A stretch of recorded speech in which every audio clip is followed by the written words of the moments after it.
Bonjour les audacieuses de la foi et bienvenue sur la chaîne Oser vaincre. Demeure en Christ et porte du fruit. Souvent, nous avons tendance à prier et voulant que Dieu exauce toutes nos requêtes de prière. Et même parfois, nous nous appuyons sur les promesses de Dieu qui vont dans le sens de notre désir de recevoir de la part de Dieu. Ce qui est une bonne chose en soi. Seigneur, bénis-moi pour ce travail. Seigneur, bénis-moi pour ceci, bénis-moi pour cela. Nous prions, mais nous ne recevons pas. Et cela finit par nous décourager et crée en nous de la frustration.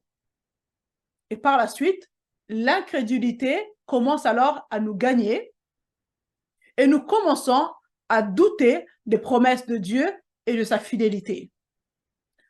Jacques 4, verset 3 nous dit « Vous demandez et vous ne recevez pas. Vous ne recevez rien.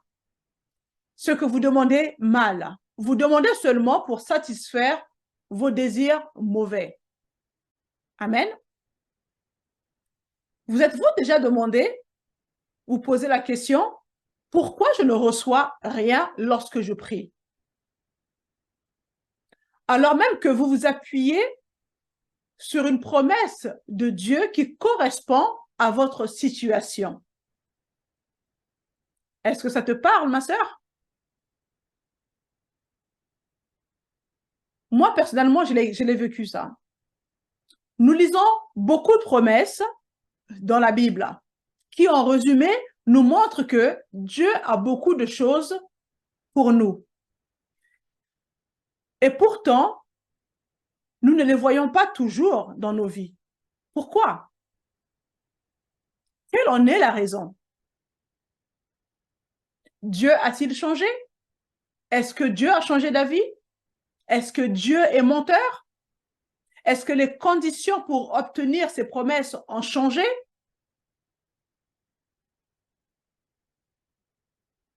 Je me suis posé toutes ces questions, il fut un temps.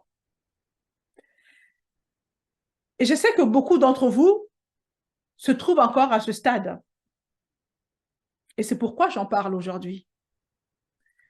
En lisant Jean 15, versets 1 à 7, que je vais d'ailleurs lire avec vous, je lis la parole. « Moi, je suis le vrai cep, et mon père est le vigneron. Tout sarment qui est en moi et qui ne porte pas de fruit, il le retranche. Et tout sarment qui porte du fruit, il l'émande afin qu'il porte encore plus de fruits. Déjà, vous êtes émondés à cause de la parole que je vous ai annoncée. Demeurez en moi, comme moi en vous. De même que le sarment ne peut de lui-même porter du fruit s'il ne demeure sur le cep, de même vous non plus si vous ne demeurez en moi. Moi, je suis le cep, vous les sarments. Celui qui demeure en moi, comme moi en lui, porte beaucoup de fruits. Car sans moi, vous ne pouvez rien faire. Si quelqu'un ne demeure pas en moi, il est jeté dehors comme le sarment, et il sèche. Puis l'on ramasse les sarments, on les jette au feu, et ils brûlent. Si vous demeurez en moi, et que mes paroles demeurent en vous, demandez tout ce que vous voudrez, et cela vous sera accordé. Amen. Je fais exprès de lire doucement pour que vous puissiez prendre le temps de bien comprendre cela. En lisant ces versets, je me suis arrêtée au verset 4 qui dit « Demeurez en moi comme moi en vous. De même que le sarment ne peut de lui-même porter du fruit s'il ne demeure sur le cep, de même vous non plus si vous ne demeurez en moi. » Alors la première partie de ce verset, « Demeurez en moi comme moi en vous », dans une autre version, il est dit « Demeurez unis à moi comme je suis uni à vous ». Donc, en lisant la première partie de ce verset, j'étais assez confiante dans ce sens que je suis née de nouveau en Christ. Et je n'ai aucun doute là-dessus. Je suis sûre de mon salut parce que malheureusement, il y a certaines personnes qui sont nées de nouveau mais qui doutent de leur salut. Ce qui n'est pas mon cas. Donc, De par ma nouvelle naissance, l'Esprit de Christ est venu faire sa demeure en moi. Je suis devenu le temple du Saint-Esprit, me dit la parole de Dieu. Donc, la première partie de ce verset est pour moi une réalité sans aucun doute. Puis vient la deuxième partie de ce verset qui a aussi attiré mon attention. Vous savez, quand vous recevez beaucoup de requêtes de prière pour les gens, à un moment donné, quand vous lisez la parole, vous ne pouvez pas lire comme si c'était juste un livre ordinaire à la va-vite et passer comme si de rien n'était. Vous êtes obligé de vous arrêter parce que les requêtes des prières que vous recevez de la part des gens, ça résonne en vous. Parfois, ça vous suit. Vous réfléchissez, mais pourquoi un tel prie? Mais elle me dit avoir la foi, mais cependant, elle ne reçoit absolument rien dans ses prières. Vous voyez? Donc, du coup, quand vous lisez, quand vous méditez un passage biblique, ça vous interpelle. Vous vous posez des questions. Vous essayez de comprendre le pourquoi du comment. Donc, c'est vraiment ce qui m'a amené à partager cette vidéo avec vous. Donc, je reviens sur la deuxième partie qui dit « De même que le sarment ne peut de lui-même porter du fruit s'il ne demeure sur le cep, de même vous non plus si vous ne demeurez en moi. » Dans une autre version, pour essayer de mieux comprendre, il est dit ceci. « Une branche ne peut pas donner de fruits toute seule. Elle doit rester sur la vigne. De la même façon, vous ne pouvez pas donner de fruits si vous ne restez pas attaché à moi. » Je pense que cette deuxième version est plus claire. Dans cette deuxième partie du verset, il s'agit de porter du fruit. En m'appuyant sur ma propre naissance, ma propre nouvelle naissance en Christ, et si vous êtes honnête vous-même, vous le reconnaîtrez aussi, quand on reçoit Jésus-Christ comme notre Seigneur et Sauveur personnel, la vérité est que nous ne restons pas attachés à lui. Nous ne restons pas attachés au cep. Dans ce sens que nous pensons être capables de porter du fruit toute seule. Nous commençons par la foi et nous poursuivons la marche chrétienne par la chair, les 5 sens. Nous nous appuyons sur nos propres capacités. Notre intelligence nous pousse à croire que nous pouvons y arriver, et bien évidemment, à cela vient s'ajouter la religion, le légalisme, nos fausses croyances. Or, la deuxième partie de ce verset qui nous dit « De même que le sarment ne peut de lui-même porter du fruit s'il ne demeure sur le cep, de même vous non plus si vous ne demeurez en moi. Une branche ne peut pas donner de fruits toute seule. Elle doit rester sur la vigne. De la même façon, vous ne pouvez pas donner de fruits si vous ne restez pas attaché à moi. » Verset 5, il est dit ceci. « Moi, je suis le cep. Vous, les sarments, celui qui demeure en moi, comme moi en lui, porte beaucoup de fruits, car sans moi, vous ne pouvez rien faire. » Vous me suivez? Verset 7, il y a une condition. Si vous demeurez en moi, et si mes paroles demeurent en vous, demandez tout ce que vous voudrez, et cela vous sera accordé. Il est magnifique ce verset, n'est-ce pas? Quelle merveilleuse promesse! Surtout la deuxième partie. Hein? Demandez tout ce que vous voudrez, et cela vous sera accordé. C'est cette deuxième partie du verset que nous voulons toutes expérimenter sans exception. Nous choisissons de zapper la première partie, n'est-ce pas? D'autant plus qu'il y a une condition qui est posée dès le début du verset. Si mes paroles demeurent en vous. Voyons un petit peu la signification du mot « demeurer ». Selon le dictionnaire Larousse, j'ai fait des recherches, il est dit ceci. Demeurer signifie continuer d'exister, rester en place, continuer d'être, résider, garder, tenir. Bref, si nous ramenons cela au verset 7 que nous avons lu, il s'agit de garder, de faire exister sa parole, de la maintenir en place, de la faire résider, habiter dans notre cœur. Amen. C'est alors que nous porterons des fruits. Dieu a créé notre cœur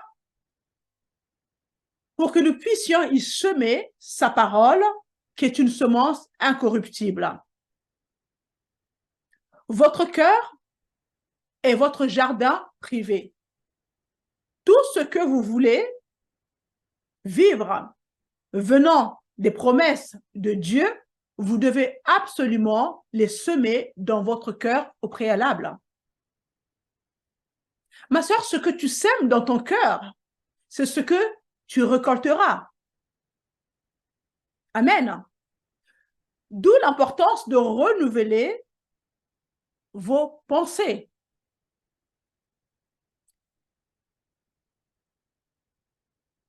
Pourquoi je parle de renouveler les pensées? Parce que chaque parole que nous libérons de notre bouche contient une puissance spirituelle, bonne ou mauvaise. Tu sèmes les paroles dans ton cœur en les déclarant de ta bouche. Donc, si tes paroles, si tes pensées ne sont pas renouvelées, si ton intelligence n'est pas renouvelée, tu auras tendance à libérer des paroles négatives que tu vas s'aimer dans le jardin de ton cœur. Et au final, tu récolteras ce que tu auras semé. Amen. Il est important de renouveler nos pensées. Le langage, tous les mots que nous libérons de nos bouches contiennent une puissance. Amen. Il n'existe pas des mots neutres.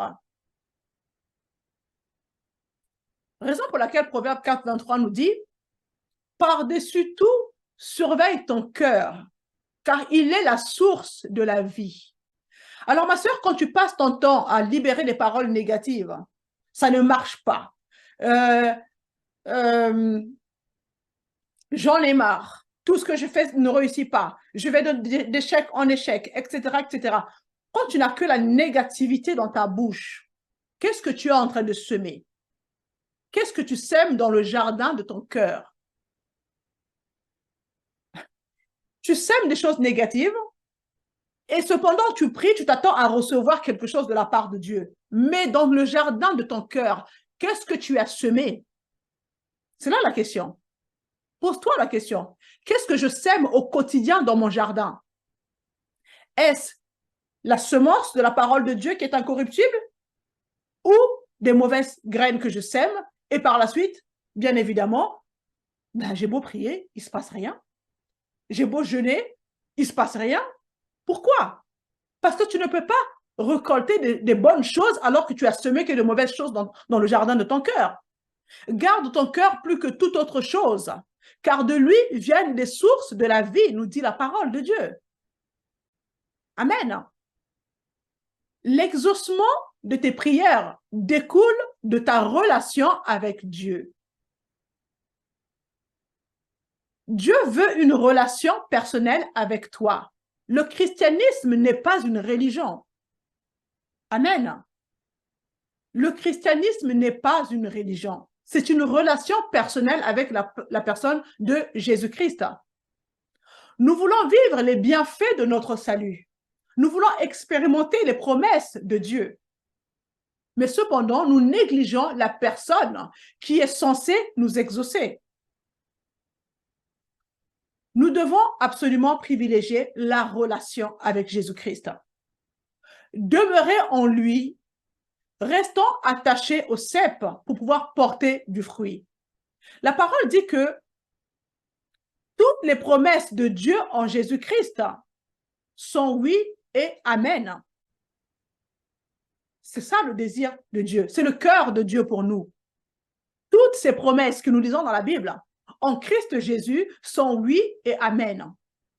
Cherchons d'abord la relation avec Jésus et tout le reste vous sera donné par-dessus tout. Amen.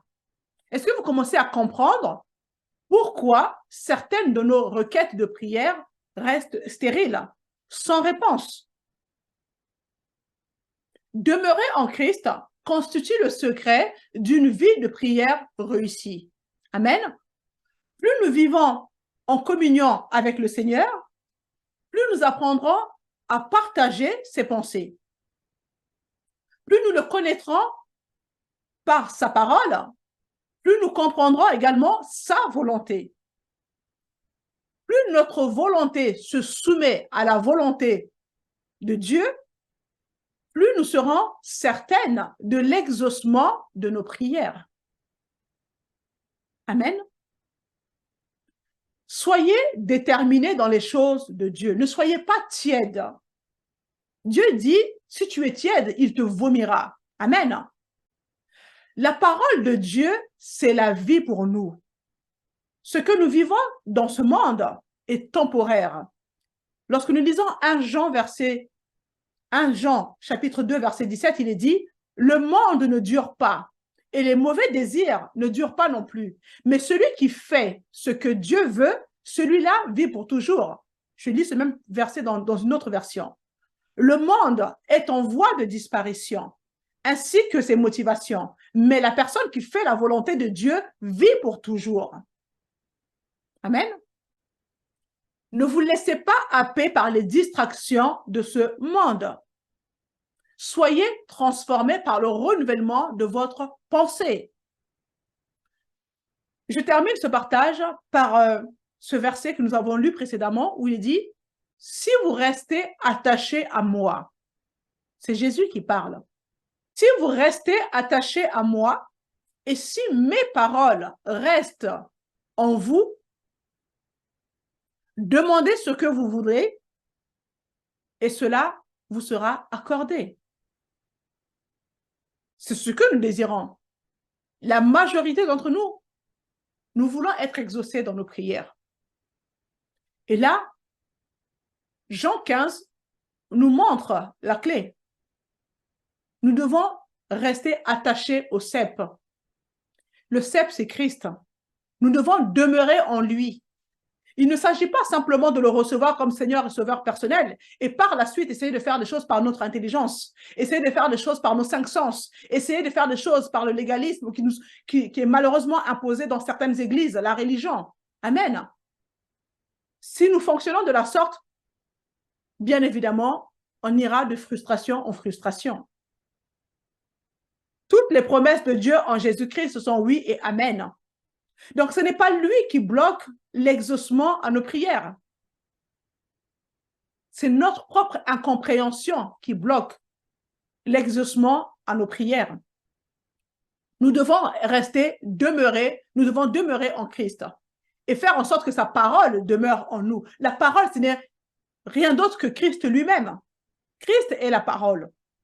Amen. Il doit être au centre de notre vie. Il doit occuper la première place. C'est alors que lorsque nous prions, bien évidemment, Dieu va exaucer parce que nous sommes en relation avec lui. Dieu veut ton cœur. Il veut la relation personnelle avec toi. Ne néglige pas la personne qui exauce tes prières. Parce que nous avons tendance à fixer les yeux sur les promesses de Dieu. La Bible déclare, oui. Mais celui qui exauce est venu faire sa demeure en toi. Amen. Donc, il est important de pouvoir mettre Jésus à la première place, pas les promesses.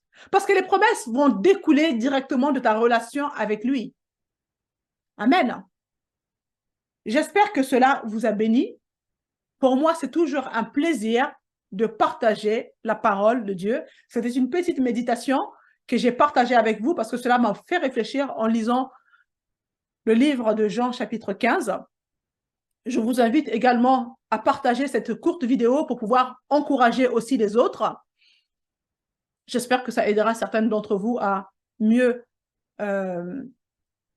demeurer attachés à Jésus-Christ, qui est celui qui guérit, qui est celui qui restaure, qui est celui qui délivre, celui qui sauve. Amen. Jésus-Christ est celui qui nous bénit. Nous sommes déjà bénis de toutes les bénédictions spirituelles dans le lieu céleste en Christ. Amen. Dieu nous veut du bien. Mais pour cela, nous devons privilégier la relation. D'abord la relation et le reste nous sera donné par-dessus tout. Si vous n'êtes pas encore abonné, c'est le moment de le faire pour ne rien manquer. Et je vous dis à la semaine prochaine.